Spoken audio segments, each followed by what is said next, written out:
Ang anti-China na administrasyon ni Pangulong Marcos Jr. ay tila nakulong sa sariling pagkukunwari matapos mabunyag na 12 Chinese nationals ang matagal nang nag-ooperate ng iligal na negosyo sa mismong harap ng PNP checkpoint sa hangganan ng Tacloban at Palo, Leyte. Grabe! Sa tagal ng mga banyagang ito roon, paanong hindi raw nila namalayan? O baka naman kasabwat na mismo ng ilang autoridad sa mga iligal na gawain?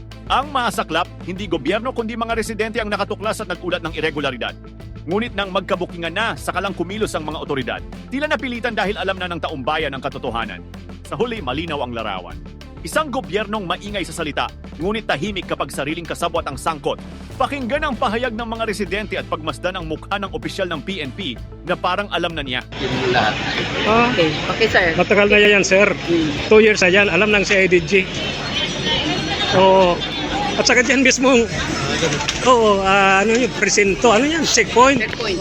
So, kayo sir, taga dito